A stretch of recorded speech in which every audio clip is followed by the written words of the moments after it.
차이나타운.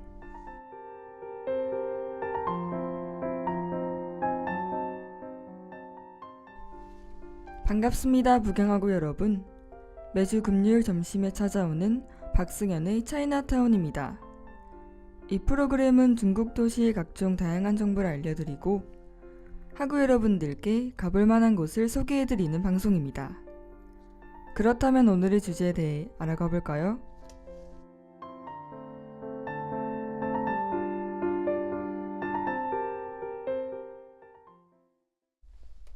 오늘 소개할 도시는 바로 난징입니다.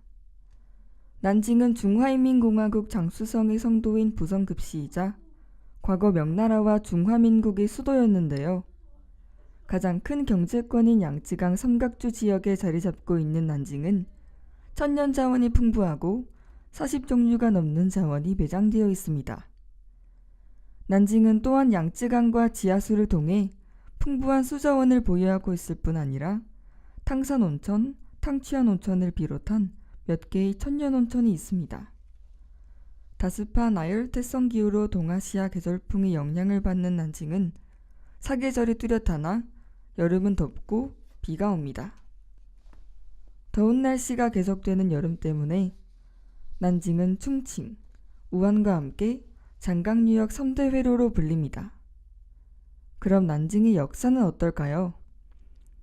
1853년 기독교 성격을 가진 태평천국의 지도자 홍수전이 이곳에 들어와 수도로 삼고 이름을 천경이라 하고, 이곳은 동양에서 최초로 기독교가 가장 크게 발전한 도시였는데요. 그 때문에 기존 청나라의 정부로부터 크게 미움을 받았던 도시이기도 합니다. 순원이 1911년에 신의 혁명을 일으켜 중화민국을 세움으로써 수도를 이곳으로 정했죠. 중화민국은 동양에서 최초로 민주공화국이 되었고, 따라서 이곳은 자유와 혁명의 도시로 거듭났습니다. 5월 4일에 일어난 대규모 반일 시위인 오사운동이 베이징에서 일어났고, 난징 시민들도 일제히 가게와 학교 등을 휴업하고 반일 시위에 동참하였습니다. 그리고 난징은 1928년 장지스의 국민당 정부의 지원을 받아 거대한 도시가 되었습니다. 그러나 1937년 일본군의 침공으로 30만 명이 살해되는 난징 대학살이 벌어지기도 했습니다. 1945년 일본의 무조건 항복으로 인해서 난징에 남아있던 일본인들은 추방되거나 중국인들에게 구타를 당했고, 심하게는 이곳에 난징에 있는 일본 거주자가 불에 타서 없어지거나 죽임을 당하기도 했습니다. 1949년 건국된 중화인민공화국이 이곳을 차지하게 되면서 직할시가 되었으나 예전 중화민국 시절에 비해서 너무나도 초라한 도시로 전락해버렸습니다. 난징은 마오쩌둥이 사망하고 덩샤오핑이 집권하게 되자 개혁개방 영향을 크게 받았는데요. 덩샤오핑 정부는 난징을 세계 최대 대도시로 성장시키기 위해서 농업 및 산업을 크게 발전시키는 정책을 펼쳤고, 개혁개방의 영향으로 난징은 1994년 부성급시로 승격되었습니다. 그럼 노래 한 곡 듣고 와서 난징의 경제를 살펴보도록 할까요? 꿈에 구름 위를 걷던 우리 둘, 들을수록 다정한 말투, 어지러워 네 생각에 취한 듯 아파. Always 깊게 새긴 흔적이 자라 밀어내지도 못한 너 때문에 그저 오늘 같은 기분이며 안 돼 널 원해 버려지는 날들. Good morning 네가 있던 자리가 허전해. 다정했던 꿈을 I'm so lonely. 흔들리는 나를 탓할 뿐 또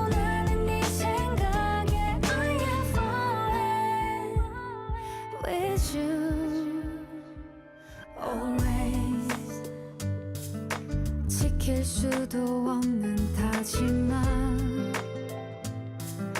괜찮아질 거라는 혼잣말도 더욱 초라해질 뿐이지 않아. 안돼 널 원해 버려지는 날들. 굿모닝 네가 있던 자리가 허전해. 다정했던 꿈은 I'm so lonely.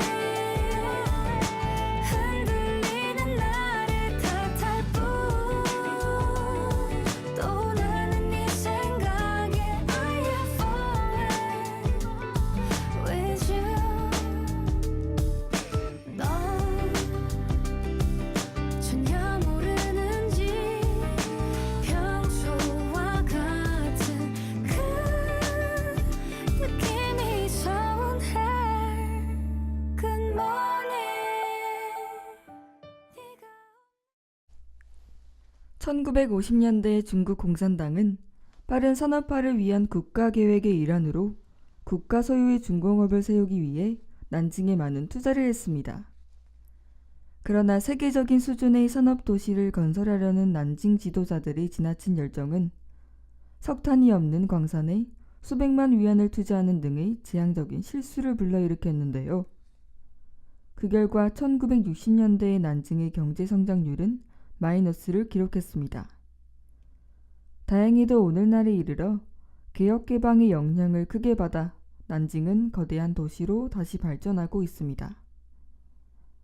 도시 지역의 현대 산업은 1960년대의 특성을 이어받은 것으로 전자, 철강 등 5개의 기동 산업을 이루고 있죠.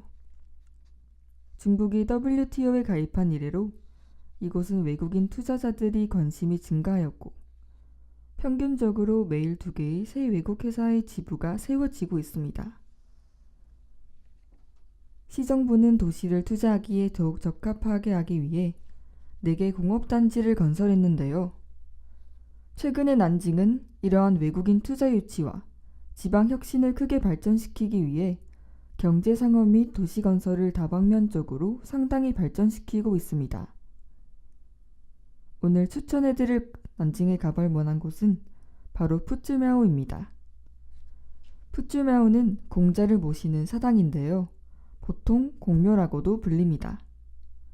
난징에서 가장 큰 공자 사당이지만 중국 전역의 공자묘 중에는 규모가 가장 작은 편에 속합니다.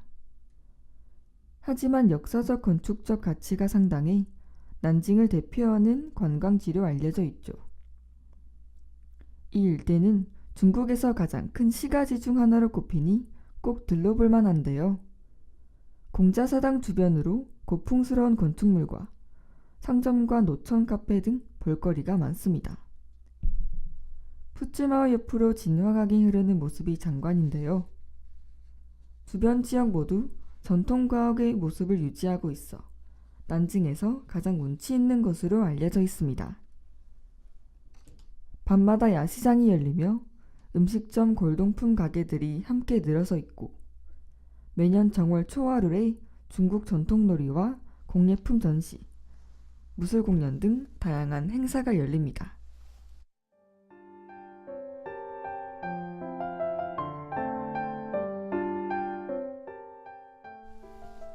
난징은 개혁개방 정책으로 상당히 비약적으로 발전하고 있어 대단한 도시라고 생각이 드는데요.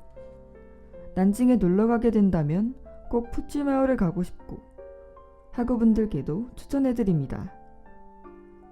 평소 난징이라고 하면 고등학교 역사 시간에 배운 난징대학설밖에 떠오르지 않았던 저는 이 방송을 준비하면서 난징이라는 도시에 대해 자세히 알 수 있었습니다.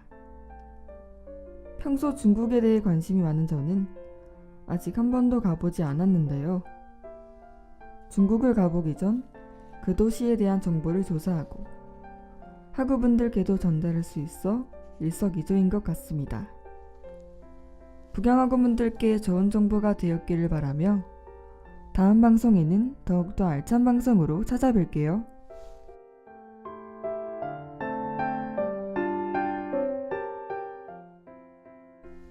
지금까지 기술의 이지민, 제작 진행의 박승현이었습니다.